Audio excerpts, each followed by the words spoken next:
अभी ये 34 से 35 लीटर दूध पे चली हुई हैं।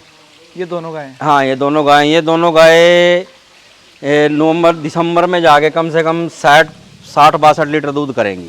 अच्छा, ये दोनों गाय कितना दूध देती है आपका? अभी भी 34 से 35 है, 10-12 दिन की काविंग है इनकी अभी, दोनों टाइम पे? हाँ, दोनों को बच्चा दिए हुए अभी 12 से 13 दिन हुए हैं। और जो पीक पॉइंट इनका होगा वो हाँ, कितना पीक होगा? तो इनका कम से कम 40 दिन पे जाके आएगा। अच्छा, उस टाइम पे जाके 60-62 लीटर दूध आराम से निकाल लेंगी। हेलो दोस्तों, आप देख रहे हैं हमारा पशुधन। मेरा नाम है संदीप सिंह और आज हम आए हैं करनाल ज़िले के सुषमा डेयरी फार्म पर। ये डेयरी फार्म काफ़ी पुराना है और इसके जो ओनर हैं किशन कुमार जी, इन्होंने 2007 में डेयरी फार्मिंग की शुरुआत की थी और आज इनके डेयरी फार्म पर जो हर एक गाय हैं वो लगभग 40 से 50 लीटर दूध देती हैं। ये इन्होंने कैसे किया, आज इस वीडियो के माध्यम से हम जानेंगे और ब्रीडिंग से आप लोग सक्सेस कैसे बन सकते हैं, ये डिटेल भी आप लोगों को इस वीडियो में पूरी बताई जाएगी। तो इस वीडियो में आप लोग बने रहना। साथ ही साथ जो नए लोग हैं वो डेयरी फार्मिंग में कैसे सफलता हासिल कर सकते हैं, उनको इस बारे में पूरी जानकारी दी जाएगी। इस डेयरी फार्म में लगभग 27 गायें हैं, जिसमें से 7 गायें अभी दूध दे रही हैं और 7 गायों का दूध इनके डेयरी फार्म पर लगभग 250 लीटर होता है। तो आपने शायद ही सुना होगा कि गायें इतना दूध भी देती हैं। तो डेयरी फार्मिंग के बारे में A to Z जानकारी आप लोगों को जानने को मिलेगी। तो चलिए इस वीडियो को हम लोग शुरू करते हैं। हेलो जी सर जी, नमस्कार। नमस्कार जी। जी, आप सबसे पहले अपना नाम और अपना एड्रेस बताएं लोगों को। मेरा नाम कृष्ण कुमार है और गांव मेरा बीबीपुर जटान, करनाल, हरियाणा। जी जी। और मेरे फार्म का जो नाम है वो है सुषमा डेयरी फार्म। जी, डेयरी फार्म जो है अपना वो कितने दिनों से कर रहे हो आप? ये जो हमारा डेयरी फार्म है ये 15 साल से चला हुआ है। ये पहले हमने गांव में शुरू किया था एक गाय से, तो 12 साल हमने गांव में किया है और 3 साल अब हमें यहाँ पे हो चुके हैं। ठीक है, तो जैसे कि आपने बताया कि आपको लगभग 15 साल हो गए हैं। हाँ जी, हाँ जी। तो इससे पहले का अपना बैकग्राउंड क्या था? इससे पहले तो हमारा खेती का ही काम है, पहले खेती करते थे। पहले तो मान लो स्टडी थी, उसके बाद फिर खेती की। खेती के बाद फिर हमने सोचा है चलो पशु तो पहले तो रखते थे ही, जी जी। तो हमने सोचा चलो डेयरी फार्मिंग का काम शुरू करते हैं। तो थोड़ा थोड़ा करके बढ़ा के यहाँ तक पहुँच चुके हैं। तो कैसे आइडिया है, मतलब कैसे प्रॉफिटेबल लगा काम आपको या फिर कोई और रुचि थी आपकी? नहीं, जैसे हमने 2007 में शुरू किया था, उस टाइम पे हमारे पास एक ही गाय थी। जी जी। उस एक गाय से हम अपना थोड़ा थोड़ा करके लगते रहे। फिर उसके बाद मैंने प्राइवेट डॉक्टरी का काम सीखा डॉक्टर के पास NDRI में। जी जी।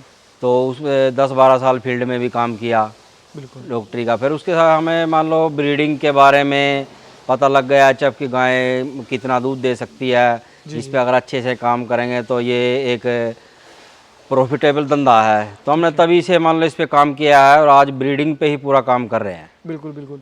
हमने सुना था कि आपकी जो गाय है वो PDFA में फर्स्ट आई थी, तो क्या कैटेगरी उसकी थी और कैसे उसने पोजीशन हासिल की, उसके बारे में थोड़ा सा बताएं। PDFA में पिछले साल भी हमारी एक गाय फर्स्ट थी 2 दांत में। जी जी। उसने 50 लीटर दूध दिया था। जी जी। और इस साल भी हमारी PDFA में फर्स्ट आई है, उसका भी 50 लीटर ही दूध था। कौन सा ब्याज था उसका? उसका भी फर्स्ट लैक्टेशन था, पिछले साल भी और इस साल भी फर्स्ट लैक्टेशन 2 दांत में। 50 लीटर दूध दिया फर्स्ट लैक्टेशन हाँ, में? फर्स्ट लैक्टेशन में। सही बता रहे हो? हाँ जी। और जिसने इस बार फर्स्ट आई PDFA में 50, तो कुरुक्षेत्र में एक्सपो था, कुरुक्षेत्र में उसको वो सेकंड पोजीशन पे थी, उसका 53 लीटर दूध था। कुरुक्षेत्र में जो DFA अपना लगता है? हाँ, जो DFA लगता है उसमें सेकंड पोजीशन थी, उसका 53 लीटर दूध था। और एक पंजाब की गाय थी, उसका 54 लीटर दूध था। ठीक है। तो पंजाब PDFA में जाने के बाद हमारी वहाँ पे 50 लीटर दूध में दोबारा फर्स्ट आ गई। बिल्कुल। ये ही गाय। तो इतना दूध तक जो आप लेके गए गायों को, क्या कारण है इसका? जो कोई आम किसान जो डेयरी फार्मिंग करता है वो कैसे अपने फार्म पे ब्रीडिंग करके कैसे अपने पशुओं को अच्छा बना सकता है? क्योंकि अगर खास करके मैं अपने MP की बात करूं, हाँ जी, तो लोगों के घर पर गायें जो होती है लगभग ये मान के चलो आप 6-7 लीटर 8-9 लीटर दूध हद है उनका टाइम का, इससे ऊपर नहीं जाता है। यानी कि टोटल आप दोनों तो टाइम का अगर जोड़ोगे तो 18-20 लीटर दूध से किसी के पास ऊपर की गाय नहीं होती है। ठीक है। तो कैसे वो उसमें सुधार कर सकता है? देखो, जब हमने 2007 में शुरू किया था हमारे पास भी 20-22 लीटर वाली ही गाय थी। बिल्कुल। तो हमने अपना अच्छा सीमन, इम्पोर्टेड सीमन है, USA, सीमन कनाडा, डेनमार्क, ये सीमन अपने फार्म पे लगाना शुरू किया, बाहर का इम्पोर्टेड। बिल्कुल। हाँ, उससे ब्रीडिंग करते करते आज हम 7वीं जनरेशन पे आ चुके हैं। अच्छा अच्छा। हाँ, तो जैसे जैसे जनरेशन आपकी बढ़ती चली जाएगी तो दूध में हर चीज़ में इम्प्रूवमेंट, ब्रीडिंग में हर चीज़ में इम्प्रूवमेंट होता चला जाएगा। बिल्कुल। हाँ, तो अभी कितने एनिमल होंगे अपने डेयरी फार्म पे? हमारे पास है अभी 26-27 एनिमल हैं टोटल। जिसमें से मिल्किंग में कितने होंगे? मिल्किंग में अभी 7 एनिमल हैं, और 7 एनिमल का भी हमारे पास 250 लीटर दूध है। 7 एनिमल? 7 एनिमल का, और सभी ड्राई पे हैं। अच्छा, अभी हमारे पास ये 2 पेन है, ये 1 नंबर, ये 2 नंबर, इसमें 7 गायें हैं। ये अभी मिल्किंग में है। इसके बाद ये आगे हैं, इसमें 4 गायें इसमें हैं, 6 गायें इसमें हैं, ये ड्राई हैं। अच्छा अच्छा, ये इनका अभी अक्टूबर में और नवंबर में काविंग होनी है इनकी। ठीक है। हाँ, तो अगर मैं बात करूँ यहाँ पर आपने जैसे कि आपने बताया यहाँ पर लगभग आपके पास 7 गायें दूध दे रही हैं। हाँ जी, हाँ जी। ठीक है। तो इनका जो तैयार जो करते हो आप बछड़ियाँ, जैसे कि आपने बताया आपके पास 7वीं जनरेशन आई है, हाँ जी, हाँ जी। तो तैयार कैसे करते हो? मतलब कितना कुछ दूध पिलाते हो, क्या खिलाते हो उनको? जैसे जी हमारे पास गायें बच्चा देती है, बच्चा देने पे हम उसको मान लो सबसे पहले तो यही है, जैसे बच्चा हुआ तो उसको तुरंत ही गाय का दूध निकाल के पिलाना चाहिए। ठीक है। जितनी जल्दी आप उसको पिला सको, और बच्चे को उतना पिलाओ जितना वो पी सके। पहले काविंग होने के बाद 3-4 टाइम में बच्चे को जितना ज़्यादा आप खीस बोलते हैं हमारे यहाँ उसको, जी जी, जितना भी आप उसको पिला सको वो उतना अच्छा रहेगा उसकी इम्यूनिटी के लिए। उसमें बच्चे में बीमारी बहुत कम आएगी। बिल्कुल। फिर हम उसको बच्चे को थोड़ा थोड़ा करके 6 लीटर दूध पे लेके जाते हैं। 3 लीटर सुबह, जी जी, 3 लीटर शाम को। ठीक है। और ये दूध हम उसको 70 से 75 दिन पिलाते हैं। लगभग 3 महीने से थोड़ा हाँ, लगभग 3 महीने है, थोड़ा यानी कि 2.5 महीने मान के चलिए। हम्म। और जब बच्चा 5 से 6 दिन को जाएगा तो हम उसके आगे काफ स्टार्टर रखना शुरू कर देंगे, और पानी तो पहले दिन से ही रख देते हैं। अच्छा, काफ स्टार्टर जैसे कि कई जगह पे नहीं मिल पाता है, तो उसमें क्या कुछ जो पोषक तत्व हैं वो होते हैं, आप थोड़ा सा बताएंगे हमें? उसमें काफ स्टार्टर अगर नहीं मिलता है तो अपनी कहीं भी प्राइवेट पे फीड बनवा लो जी जी, काफ के लिए। वो फीड रखनी शुरू कर दो बच्चों के आगे। ठीक है। 3 महीने तक बच्चे को हरा चारा या साइलेज नहीं देना चाहिए, बिल्कुल भी। बिल्कुल भी। उसको काफ स्टार्टर दो, और उसमें थोड़ी तूड़ी मिक्स कर सकते हो, ठीक है। दूध पिलाओ, और टाइम टाइम पे उसकी डिवर्मिंग करते रहो। बिल्कुल। अगर आप ये प्रॉपर से करोगे तो बच्चा समझ लो 14 से 15 महीने का आप बच्चा एआई के लिए तैयार हो जाएगा। उसका कम से कम 300 से 350 केजी वेट हो जाएगा। ठीक है। हाँ। तो प्रेग्नेंट जो होने की उसकी एज होती है वो कितनी होती होगी? एज देखो, हम एज तो कोई मायने रखती नहीं, हम उसका वेट पे करते हैं। क्या वेट होना चाहिए? वेट 300 से 350 केजी वेट होना चाहिए एचएफ का। और जर्सी का, हमारे पास जर्सी भी है, हाँ। जर्सी का 250 से 300 होना चाहिए। ठीक है। जैसा कि आपने बताया आपके पास जर्सी भी है, तो एचएफ और जर्सी में दोनों में थोड़ा बहुत डिफरेंस, और इनमें कौन सी आपको पसंद आई वो आप हमें बताएं। देखो, हमें एचएफ भी पसंद है और जर्सी भी पसंद है। अच्छा। जर्सी को तो हम अपने फार्म में 70 से 30% की रेशो में रखना चाह रहे हैं आगे। अभी भी हमारे पास मान लो 10 गायें एचएफ की हैं और 3-4 गायें जो हैं जर्सी की हैं। ठीक है। इससे जो हमारा नेस्ले में कंपनी में दूध जाता है, जर्सी की जो फैट एसएनएफ ज़्यादा होती है। कितना होता है? एचएफ जर्सी का तो 5-5.5 से प्लस ही मान के चलिए। ठीक है। और एचएफ का 4 तक आता है। 4 तक। तो अगर इनका दोनों का दूध मिक्स हो जाए तो हमारा 4-4.5 फैट कंपनी में आ जाता है, और एसएनएफ भी अच्छी बनी रहती है, दूध की ग्रेविटी अच्छी बनी रहती है, इसलिए जर्सी अपने फार्म में रखते हैं। ठीक है। तो खाने में आप क्या कुछ इन्हें देते हैं, आप थोड़ा सा हमें बताएं। खाने में तो देखो जी, हम 12 महीने तो मक्की का साइलेज रखते हैं। ठीक है। ठीक है। और सर्दी के लिए हरा रखते हैं मक्खन ग्रास, राई ग्रास। वो एक मिल्किंग वाली गाय को 10 से 12 किलो डालते हैं। ठीक है। हाँ। तो लगभग दिन भर का अगर मैं बात करूं तो दाना कितना देते होंगे? दूध के ऊपर है? दिन भर का देखो, हम दूध के ऊपर दाना देते हैं। अच्छा। जैसे हमारी गाय अब सर्दी में अब काविंग शुरू हुई है, अभी समझ लो ये सितंबर लास्ट है, अक्टूबर अब काविंग शुरू हो गई, तो नवंबर दिसंबर में जाके गायें कम से कम 14-15 किलो फीड पे जाएंगी। ठीक है। 14-15 किलो फीड खा के गायें 60-62 लीटर दूध आराम से निकाल देंगी। अच्छा, 60-62 लीटर एक गाय? हाँ, एक गाय 3 टाइम मिल्किंग करते हैं हम। अच्छा अच्छा। और 3 टाइम में 60-62 लीटर दूध 15-16 किलो 14 किलो फीड पे आराम से निकाल देगी। ठीक है। आप थोड़ा सा अपने फार्म के बारे में हमें बताएं। जैसा कि मैं यहाँ पर देख रहा हूँ जो चारा खाने की जो खुरली आपने बनाई है उसमें टाइल्स आपने लगा रखे हैं, और फार्म पे भी अगर मैं देखूँ तो काफ़ी साफ सुथरे तरीके से आपने यहाँ पर गायों को रख रखा है। टाइल तो हमने अपने फार्म में इस वजह से लगाई है ताकि खोर में कोई गिल्ला हो तो फीड वगैरह कोई फंगस वगैरह ना लगे और साफ सफाई अच्छी रहे। देखो, अगर आप पशुओं का जो चारा है वो साफ रखोगे तो उनका पेट ठीक रहेगा। ठीक है। पेट ठीक रहने की वजह से आपके पशुओं में बीमारी बहुत कम आएगी। ठीक है। हाँ जी। तो एक मैं यहाँ पर देख रहा हूँ आपने कच्चे की व्यवस्था यहाँ पर की है। ये हमारे साइड का दूसरा पार्ट है। ठीक है। इसको हमने अभी ऐसे ही बनाना है जैसे इस साइड में बना हुआ है। ठीक है। ये हाफ है एक साइड का, इसको अब हमें इसको ऐसे ही तैयार करेंगे जैसे इस साइड का तैयार किया हुआ है हमने। बिल्कुल बिल्कुल। हाँ ठीक है। तो अच्छा, इसमें जो मैं देख रहा हूँ गोबर है, तो इसमें भी गायों को कुछ बेनिफिट होता है? नहीं, ये तो हमने इसमें बछड़ियाँ छोड़ी हुई थी, इधर गायें ड्राई ड्रोई पे लगा रखी थी ना, तो इस साइड में जगह कम थी। जी जी। तो अभी इसको ये सूख गया है बिल्कुल। अब इसको सही करके इसमें हमने इसको गली वगैरह बनानी है, जैसे पैनीदर बने हुए हैं ऐसे ही इस साइड में बनेंगे। बिल्कुल बिल्कुल। यानी कि आपका फार्म आप डबल पार्टीशन में हाँ, कर डबल दोगे। पार्टीशन में हो जाएगा। अच्छा अच्छा, ठीक है। तो कुछ एक दो गायें आप हमें दिखाएंगे जो आपके पास ज्यादातर जिसने दूध दिया हो? देखो, गायें तो हमारे पास सारी ही सबसे अच्छी से अच्छी है, जिसने मान लो दूध अच्छा दिया है। इसी गाय की हम बात कर लेते हैं। हाँ, ये हमारे फार्म की 12 नंबर गाय है। अच्छा, 12 नंबर। हाँ, ये अभी प्रेग्नेंट है। ठीक है। हाँ, ये 5 महीने की प्रेग्नेंट है और अभी भी 25 से 26 लीटर दूध है इसका, दोनों टाइम का करके? दोनों टाइम का।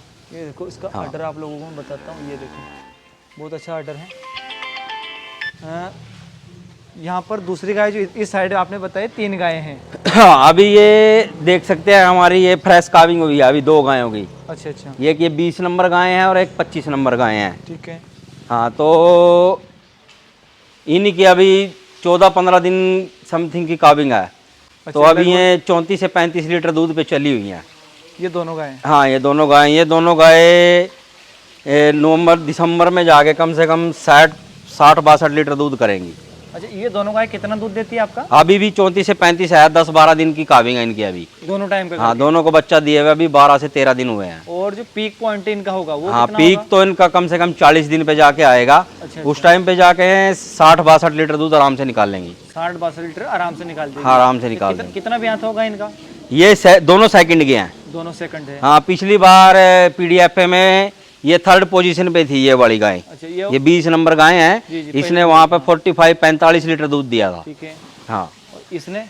ये पिछली बार फर्स्ट लैक्टेशन में थी। ये हमारे यहाँ 46-47 लीटर दूध पे चलती रही। ठीक है। हाँ, अभी वो गाय है आपके पास जो फर्स्ट आई थी पीडीएफ में? हाँ जी, हाँ जी, वो भी है। वो भी आप हमें? हाँ, वो सामने खड़ी है काली गाय 22 नंबर। अच्छा, ब्लैक कलर की? हाँ, ये ब्लैक कलर की 22 नंबर गाय है। ये जो जीभ निकाल रही है? हाँ हाँ हाँ हाँ। तो ये अभी प्रेग्नेंट है। ठीक है। हाँ, 4.5-5 महीने की प्रेग्नेंट है। ठीक है। इसने इस बार 2 मेले किए हैं जी। पहले तो कुरुक्षेत्रा का किया था। ठीक है। डीएफए, ठीक है। उसमें फर्स्ट लैक्टेशन में थी ये 2 दांत में। इसने 53 लीटर दूध दिया था, वहाँ 2nd पोजीशन पे आई थी। जी जी। और फिर उसके बाद पीडीएफए, फरवरी में पीडीएफए लगा। जी जी। तो उसमें ये वहाँ पर फर्स्ट आई और वहाँ इसका 50 लीटर दूध था। ठीक है। हाँ जी। तो लगभग सर के पास सारी की सारी जो गायें हैं वो काफ़ी अच्छी मिल्किंग की है, और सिर्फ इनका काम यहाँ पर ज़्यादा गाय न रखने की बजाय ब्रीडिंग पे फोकस है, और ब्रीडिंग के द्वारा काफ़ी अच्छी अच्छी गायें इन्होंने अपने फार्म पे तैयार की हैं। सर, एक और मशीन में नई यहाँ पर देख पा रहा हूँ आपके फार्म में, ये जो है इसका क्या काम होता है फार्म में? ये सर हमें हुप ट्रिमिंग के लिए रखी हुई है, यानी कि खुर काटने के? हाँ, खुर बनाने के लिए। जो अगर कोई गाय के पैरों में कोई दिक्कत आती है तो इसमें खड़ी करके गायों को तो हम खुद ही पैर बना लेते हैं उनके। मान लो किसी के पैर में कोई जख्म हो गया, कुछ लग गया, कोई लंगड़ा रही है, वैसे 3-4 महीने में एक बार हम गाय के जो पैर हैं वो साफ जरूर करते हैं इसके अंदर खड़ी करके। किसी के थोड़े बहुत बड़े हुए हैं ना तो वो सेट कर देते हैं। हाँ, जैसे कि गायों के जो खुर बढ़ जाते हैं तो लोग बाहर से किसी काटने वाले को बुलाते हैं। नहीं, ये काम हम खुद कर लेते हैं। हाँ, आपके पास मशीन इसलिए आप खुद कर लेते हैं? हाँ जी, हाँ जी। अच्छा, कितने की पड़ी होगी मशीन आपको? ये मशीन हमने 3 साल पहले ली थी 40,000 रुपए की। 40,000? हाँ, अभी तो ये कम से कम 50,000 के करीब बनेगी, लोहे का रेट बढ़ चुका है। तो मिल्की वेल की मशीन है? हाँ जी। ठीक है। तो दोस्तों, कैसा लगा वीडियो आपको कमेंट करके आप लोग जरूर बताना। और जैसा कि सर आप बता रहे थे कि आपके फार्म पे ट्रेनिंग का भी काम है? हाँ, हमारे पास है, हमारे फार्म पे 3 साल से हम ट्रेनिंग का भी काम करा रहे हैं। ट्रेनिंग में हमारा 10 दिन का बैच होता है जी। बाहर से हमारे पास लड़के आते हैं। अभी भी आए हुए हैं, MP से है एक लड़का, एक राजस्थान से आया हुआ है, एक महाराष्ट्र से आया हुआ है। ठीक है। हमारा 10 दिन का यहाँ ट्रेनिंग का होता है। यहीं पर घर है, रहना खाना सब हमारे पास है। और 15,000 रुपये हम उसकी फीस लेते हैं 10 दिन की। ठीक है। हाँ, और उसमें उसको पूरा फार्म के बारे में, मैनेजमेंट के बारे में, गायों की बीमारियों के बारे में, साइलेज के, फीड के, ब्रीडिंग के बारे में, कौन सा सीमन हमें लगाना चाहिए, कैसे ब्रीडिंग करनी चाहिए, उसको हर चीज़ के बारे में 10 दिन यहीं रह के अपने पास रख के उसको बतलाएंगे। बिल्कुल बिल्कुल। जैसा कि आपने बताया कि अभी आपके फार्म पे 250 लीटर दूध आपका हो रहा है। हाँ जी, हाँ जी। हमारे चैनल पे मैं एक मोटिवेशन के लिए लोगों को बताता हूँ कि डेयरी फार्मिंग में कमाई होती है या नहीं, क्योंकि बहुत सारे लोग बोलते हैं कि डेयरी फार्मिंग में नुकसान है या फिर उनको करना नहीं आता है। तो अपने फार्म पे लगभग साल का आप बताएं, फिर महीने का बताएं, तो कितना टर्नओवर होता होगा? देखो अभी तो ये ड्राई सीजन चला हुआ है, जी जी। तो 1 महीने बाद फार्म का पीक सीजन शुरू हो जाएगा। तो कम से कम आप ये मान के चलिए फार्म में जो है पूरा साल तो कमाई होती नहीं। जी जी।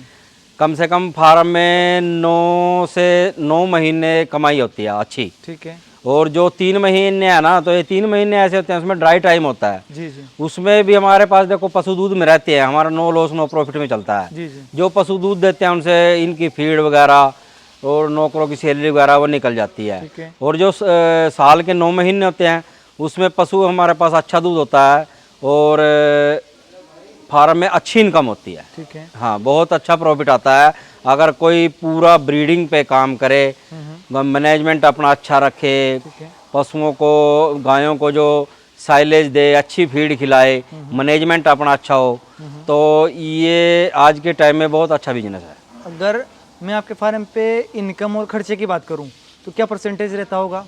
परसेंटेज तो देखो अभी जो मान लो एक महीने में जो पीक पॉइंट है। हाँ देखो अभी जो दूध है ना, दूध हमारे फार्म पे 22 से 23 रुपए में दूध पैदा हो रहा है। ठीक है।